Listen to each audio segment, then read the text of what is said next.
யாகாவராயினு நாகாக்க காவாக்கால் சோகாப்ப சொல்லியிருக்கப்பட்டுன்னு திருவள்ளுவர் சொல்லியிருக்கார். அதுக்கு என்ன தெரியுமாங்க அர்த்தம்? ஒரு மனுஷன் ஒரு கோவத்தை அடக்கிறானோ இல்லையோ கண்டிப்பாக வார்த்தைகள் அடக்கியே ஆகணும். முக்கால்வாசி நம்மளுக்கு நாக்கு என்னமோ ஒன்று தான், ஆனால் நம்ம பேசுகிற பேச்சு வேறு விதமாக இருக்குது. ஒரு நேரம் பேசுகிற பேச்சை ஒரு நேரம் நம்ம அதை செயல்படுத்துறதில்லை. ஒரு நேரம் கடுமையான சொற்கள் வந்துடுது, ஒரு நேரம் கோபத்தில் நம்மளே அறியாமல் ஒரு துன்புறுத்துகிற மாதிரி ஒரு வார்த்தை வந்துடுது.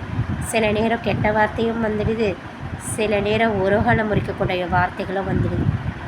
தயவு செஞ்சு ஒரு பிரச்சனையை சுலபமாக பேசி தீர்க்கணும், பிரச்சனையே இல்லாமல் போகணுன்னா கண்டிப்பாக நம்ம வார்த்தைகள் ரொம்ப முக்கியம். நம்ம எதை அடக்கிறோமோ இல்லையோ, பசி அடக்கிக்கலாம், என் துக்கத்தை அடக்கிக்கலாம், கோபத்தை கூட அடிக்கலாம், ஆனால் வார்த்தைகள் அடக்க முடியல. நம்ம உணர்ச்சிகள் மீறி வரும்போது நம்ம வாயிலேருந்து வந்து தெரிக்கக்கூடிய வார்த்தைகள் சில உறவுகளை முறிக்கவும் காரணமாக இருக்குது.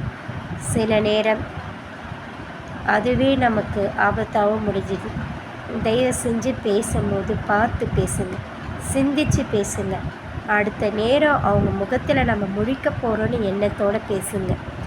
இதனால் என்ன பாதிப்புன்னு தெரிஞ்சு பேசுங்க. சில பேர் எடுத்தோம் கவுத்தோன்னு ஏதோ பேசணுமேட்டுக்காலாம் பேசிடுவாங்க. ஒன்றே ஒன்று சொல்கிறேன், இங்கே ஒரு மூணே பேச்சு தான் இருக்குது. ஒன்று சுயநலத்துக்காக பேசுகிற பேச்சு, இன்னொன்று மற்றவங்கள நம்ம இஷ்டத்துக்கு வளைக்கிறதுக்காக பேசக்கூடிய பேச்சு, இன்னொன்று நம்ம ஒருத்தங்களை தீய பாதைக்கு அழித்து சொல்கிறதுக்கான பேச்சு. இதில் எந்த பேச்சு மோசம்னு நீங்களே முடிவு பண்ணுங்க. இங்கே 3 பேச்சு நம்மளுக்கு நன்மை தரக்கூடிய பேச்சு. ஒன்று நம்மளும் நல்லா இருக்கணும், மற்றவங்களும் நல்லா இருக்கணும்னு நினச்சி பேசக்கூடிய பேச்சு. 2வது பேச்சு நம்மளும் சந்தோஷத்தை மற்றவங்கள படுத்தணுன்னு சிரிப்பாக காமெடியாக மற்றவங்க ரசிக்க கூட பேசக்கூடிய பேச்சு.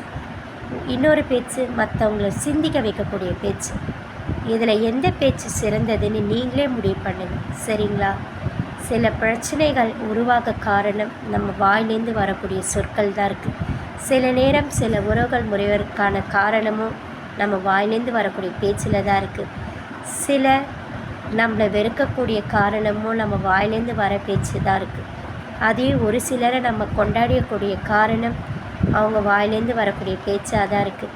இங்கே நம்ம சிலரை மதிக்கக்கூடிய காரணம் அவங்க பேசுகிற பேச்சாக தான் இருக்குது. சிலர் பேசுகிற பேச்சை கேட்டு நம்மளே கைத்தட்டி ஆர்ப்பரித்து அவங்கள உச்சாணியில் கொண்டு போய் வைக்கிறோமே, அதுக்கு காரணம் அவங்க பேச்சாக தான் இருக்குது. இதில் எந்த பேச்சு சிறந்தது, நீங்கள் என்ன பேசணும்னு நினைக்கிறீங்க, எப்படி இருக்கணும்னு நினைக்கிறீங்கன்றதை நீங்களே தீர்மானிக்கும் பண்ணுங்கள்.